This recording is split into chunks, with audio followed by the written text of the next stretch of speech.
You've seen and heard this many times, instruments like guitar and keyboards playing chords, usually to back up a melody, very often by a singer.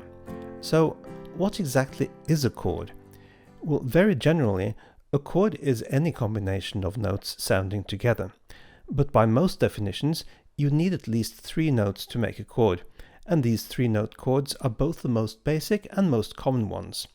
They're also constructed in a specific way. In this video, you'll learn 3 things: how to construct basic chords, the difference between major and minor chords, and the most important chords in C major.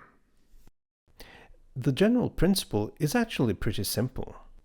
Traditionally, chords are simply every other note of a scale. We're going to start with chords made from the notes of the major scale. If you're not familiar with the major scale, see my video about this, linked in the description. So here is the C major scale on the keyboard. And here is the C major chord.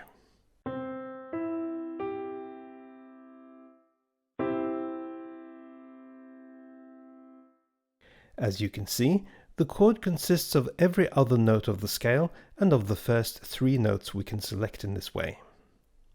For now, we are going to restrict ourselves to these 3-note chords, or triads as they're usually called. Here is another way of looking at the same thing, but a very important way which we will be using for constructing more chords and eventually for defining them a little more precisely. If you've seen my video about the major scale, you've seen that the starting note of the scale is often called the tonic. The other notes of the scale are most often called simply the 2nd, 3rd, 4th, 5th, 6th, and 7th of the scale. After the 7th, we're back to the tonic, though you could also call it the octave, which comes from the Latin for 8th. These are often called the degrees of the scale.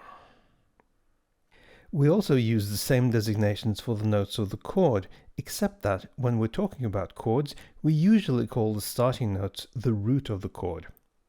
The other 2 notes are called the 3rd and the 5th of the chord. We often say that a triad consists of root, 3rd, and 5th. In this case, the tonic of the scale and the root of the chord are the same. However, we can also use the other notes of the scale as root notes of different chords. All you have to do to construct these other chords is to select the starting note, or root, of the chord, any note from within the scale will do, and add the next 2 notes of the triad by counting up along the scale starting from the root of each chord to find the 3rd and the 5th. Here are the triads that we can make from the C major scale in this way.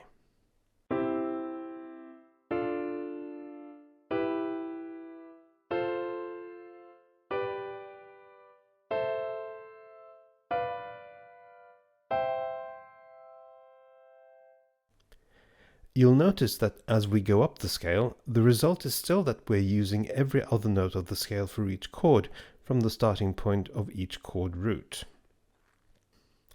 Now let's take a closer look at the first 2 chords we can make from the C major scale. As we've seen, they are constructed based on the same principle, but are they exactly the same? Let's first look at the complete span of each chord from the root to the 5th, and see how many whole and half steps it covers. As we know, as long as we're dealing with white keys only, we only have half steps between E and F and between B and C. All other adjacent white keys are a whole step apart. In the first chord, with the notes C, E, and G, the distance or interval from C to G, in other words from the root to the 5th, covers 1 half step from E to F and 3 whole steps, C to D, D to E, and F to G. In the second chord, with the notes D, F, and A, the interval from D to A, again from the root to the 5th, covers exactly the same distance, 3 whole steps and a half step from E to F, a whole step from D to E, a whole step from F to G, and another whole step from G to A. It doesn't matter that the whole and half steps come in a different order than in the other chord. What matters here is the total distance from the lowest to the highest note of the interval. But when we look at the third of each chord, we find a difference. In the first chord, Where the root is C, we can see that the third E is 2 whole steps above the root. From C to D is a whole step, and from D to E is another whole step. But in the second chord, where the root is D and the third F, the third is just 1.5 steps away from the root. D to E is a whole step, and E to F is a half step. To keep these two types of third apart, we call the third D to F a minor third, and the larger one, C to E, a major third. Therefore, we also call the chord C, E, G a major chord or a major triad, and the chord D, F, A a minor chord or a minor triad. More specifically, there are a C major chord and a D minor chord. So you can see that the triads we can make from the major scale are not all of the same type.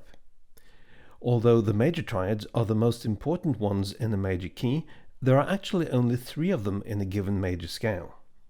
In the C major scale, we've already identified the C major chord. Let me show you the other 2 major triads in this scale. The next one is the one from F. Here are the notes. As in the C major chord, the distance from the root to the third of this chord is 2 whole steps. In other words, the chord has a major third. The fifth is another 1.5 steps away from the root, positioning it 3.5 steps above the root, just as in the other chords we've looked at. The last one is the G chord. Again, we find the same structure. A major third, since the third is 2 whole steps above the root, and the fifth, that is 3.5 steps above the root. Between them, these 3 chords, the C major, F major, and G major triads, contain all the notes in the C major scale, with a couple of overlapping notes. Here are the notes of the C major chord. Now let's add the notes of the F major chord. Lastly, let's fill in the notes of the G major chord.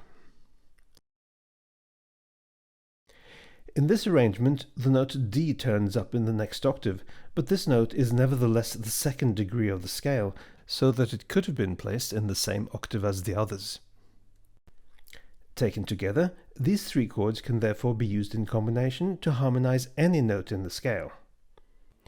The next video will show you a basic version of how to do that in the context of a simple melody. I'll see you then.